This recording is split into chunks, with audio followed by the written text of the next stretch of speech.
Richard, good morning, man. Got some recruiting stuff to talk about this week. Cameron Little, one of the best kickers in the 2021 class, committed to Arkansas as of yesterday. What can you tell us about him, man? He's rated the number 2 kicker in the country, according to Chris Saylor and Cole's Kicking. So consistency there for his ranking. He was very impressive for his field goals. He was 5 of 7 last year, and 24 of 24 on extra points, and an indication of a strong leg. He 20 of his 26 kickoffs were touchbacks. So that's quite impressive. So highly rated kicker, and he's not a bad punter either. He's considered the 7th and the 8th best punter in the country, according to Chris Saylor and Cole's Kicking. So one of the few scholarship kids you'll see Arkansas sign or get a commitment from. He obviously hasn't signed yet, but as far as kicking, the last one, as far as a kicker, he's going to be mainly focusing on field goals and kickoffs, was Cole Headland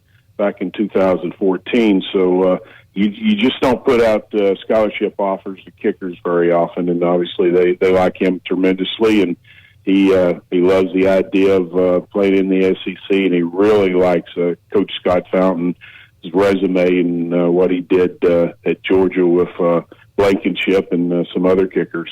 Richard, I was reading a story on this, and you have more knowledge on this than I do, but like the whole dynamic with Dan Bailey and Tejada, like Dan Bailey, I think was on campus and then decided that he wasn't going to get the scholarship, like Houston Nutt decided he was going to make room for Alex Tejada, who was at Springdale at the time. Do you remember kind of that dynamic and what played out with Dan Bailey, who ended up going to Oklahoma State, and Alex Tejada, kind of what happened behind the scenes?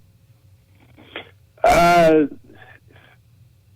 don't have a great memory of that. I know exactly what you're saying. I think that obviously Bailey just thought that Tejada was going to be the guy, and he thought he should move on. And obviously the rest is history. One of the best kickers in the NFL. You mentioned Scott Fountain. Arkansas now has a special teams coordinator. How much was that a factor in this recruitment? Because you mentioned Arkansas over history has offered some specialist scholarships, but it's not an annual deal or routine here. Having a special teams coordinator now, how much was that a factor in this particular recruitment? Well, it was huge here. He really had a good relationship and had a lot of respect for Coach Fountain and what he's done in the past with other kickers. And honestly, I didn't even know that he said he's put 5 kickers into the NFL. So I didn't even know that, and obviously he did. Which obviously he needs to know that if he's looking for a coach that's going to be able to develop him beyond college. So I think that played a huge role in it, and obviously being close to home also was a factor. But Coach Fountain was probably, I would say, in the coaching staff in general, was probably the deciding factor, because he just felt really comfortable with the entire coaching staff. He said he usually only talked to, when he visited other schools, usually only talked to the special teams coordinator, but he talked to everybody at Arkansas and just felt very, very comfortable. You referenced the kind of the 2 kicking academies, or the 2 places that had him ranked. That's really, when it comes to specialists, kind of how it's done. Give us a little more insight on how that works, because when it comes to kickers and all the long snappers, all this stuff, it's done a little different with just a handful of places that really specialize in on these specialty positions. Yeah, they'll have camps, kicking camps, and even I think even just long snapping camps, throughout the country, and then they'll bring them together for a national event, and that's how they kind of rank the guys. And when you go to those events, you're kicking up against some of the best in your region, and then nationally, and that's how they come up with the rankings. and kind of with off Tommy's point, there's people are always like they look at the stars. Everyone loves 4-star, 5-star and stuff, but Richard, again, your knowledge on this is much farther along than mine. No one gets rated like a 4 or 5-star kicker punter. It's they cap off at 3, right?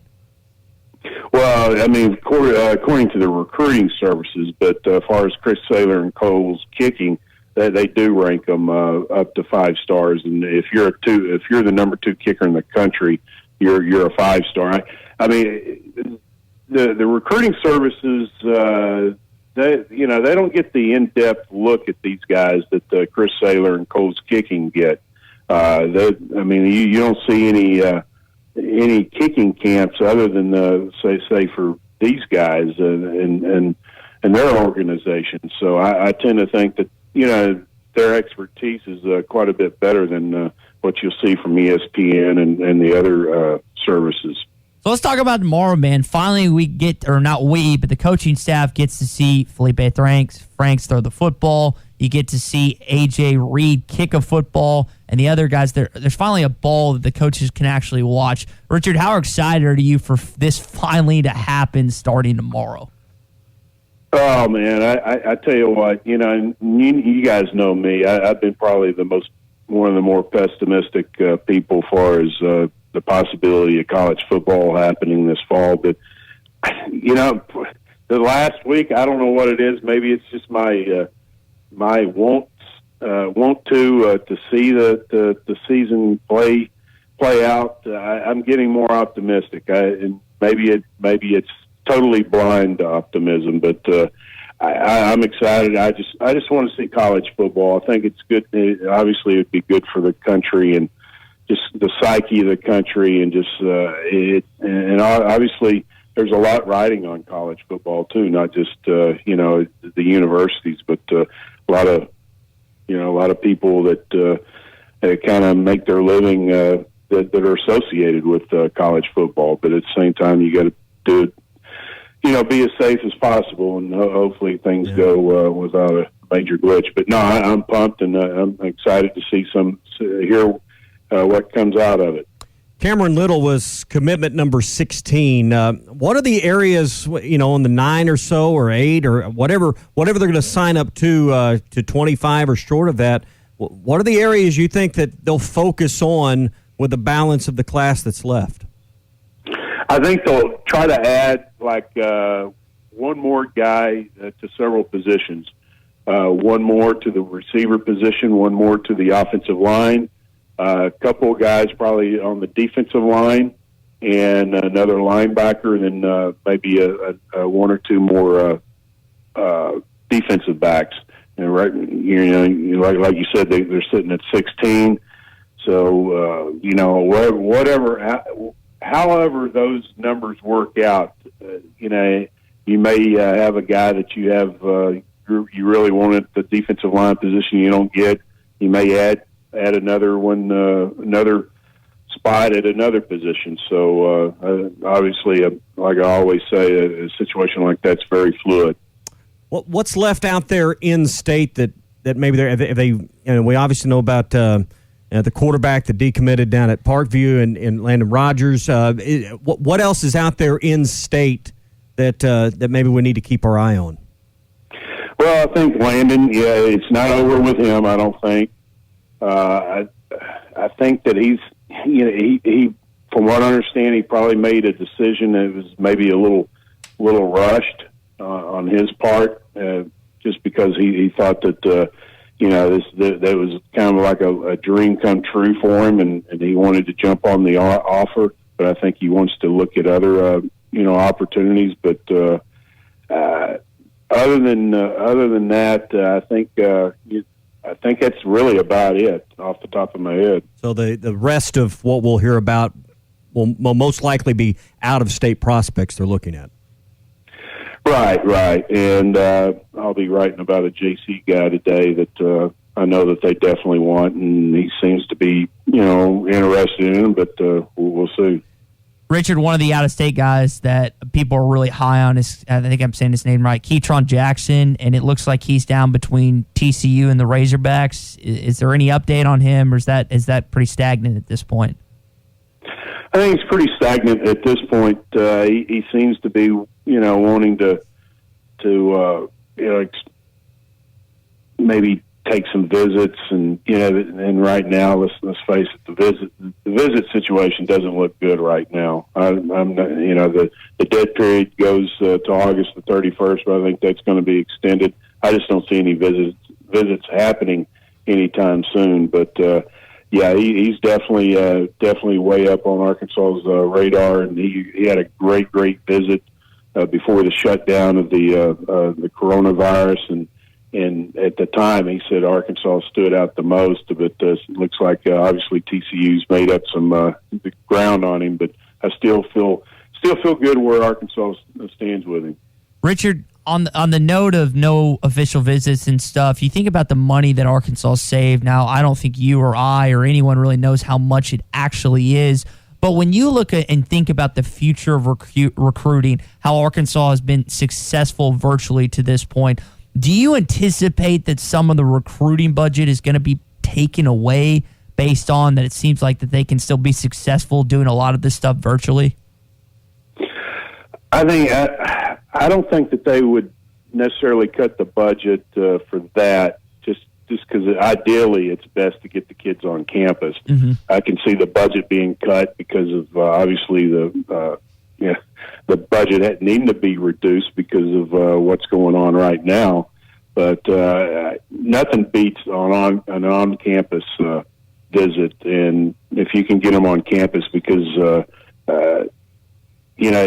the possibility of maybe them decommitting versus not having the chance to visit, I think it's much greater if they don't visit. But that one-on-one time that you get with kids during an official visit for 48 hours, that's invaluable. Yeah, I was listening to Eric Musselman kind of talk about the virtual visits the other night, and kind of along this line, I don't know if it'd be cut, but maybe redirected in ways where you're hiring someone that's editing video and putting together these video packages that you're sharing with prospects, because he said they've spent a huge amount of time putting together with their support staffs these videos, and even sharing ideas across the football and basketball staffs, ideas on how to display facilities, campus facilities and student facilities. And so you're spending resources in areas you never thought you would be,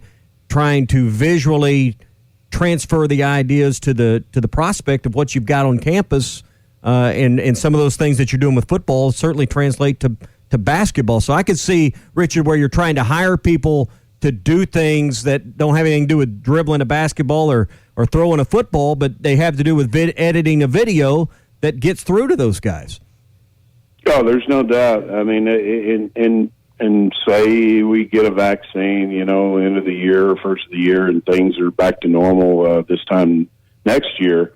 Anytime you can still, say a kid that's not considering a visit, if you can somehow show him, things like you indicated, the best possible video, that you could possibly put together, and to impress him enough, to maybe intrigue him enough to try to get to campus, that would be big. Yeah. And I think you got to think outside the box. Obviously, recruiting is the most important thing that you can do in a college basketball or football program.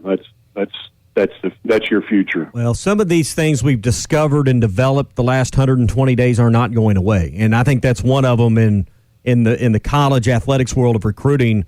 These videos and these virtual visits, they're not going away, and Zoom meetings in the business world are not going away. And it's just going to be part of how we do life moving forward, and it's not going to change for them either. Not to change the subject, but would you want to be in commercial real estate right now? Because so many people are working from home, and some of these businesses are thinking, "Do we really need this office space? Or can we reduce it or something?" So. Yeah, I mean, there's so many different changes going to happen because of this, and definitely it's going to impact college football and basketball recruiting. Yeah, we found a new way. We have found some new ways. All right, Richard, last question before we let you go, man. Fox Sports just released a video today.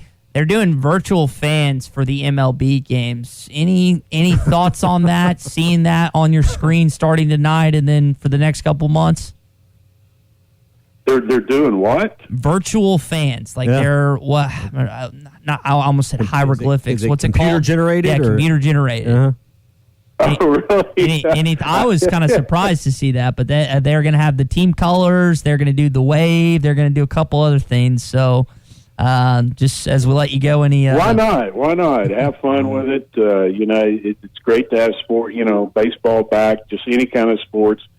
Have fun with it. Man, we need it. Gosh, we need it. There's so many times during the day I just think, boy, I'd sure like to be able to do this and make a trip and do this, and you're not able to do it. And boy, just to get some sense of normalcy back, I think it's all good for everybody. Richard, who's your MLB team, by the way? Do you have one? Go ahead. No, go ahead. Well, I was going to say, as a kid, I was a huge Cincinnati Reds fan. They're big red machine. And then after that, I was really more of I was a pitcher playing baseball, so I looked up to J.R. Richards, Nolan Rhines. I like the power pitchers, so I really wasn't, after this big red machine, I really didn't have a favorite team. I really had favorite players and who I looked up to. What about you? Man, everyone in Little Rock's a Cardinals fan, so I hopped on the Royals bandwagon just to be different. Got 2 World Series, and that's about it. And we had one recently, but I wouldn't pretend to be like a diehard Royals fan or anything. But that's where I'm going on that. So we get it tonight, man. It starts back tonight, so excited about that. Richard Davenport of the Arkansas Democrat-Gazette joins us every Thursday for Recruiting Thursday. Richard, as always, appreciate the time. Excited about football. Excited for them to touch of football tomorrow. We'll talk next week, buddy. Absolutely. See you guys. Take care. See you, buddy.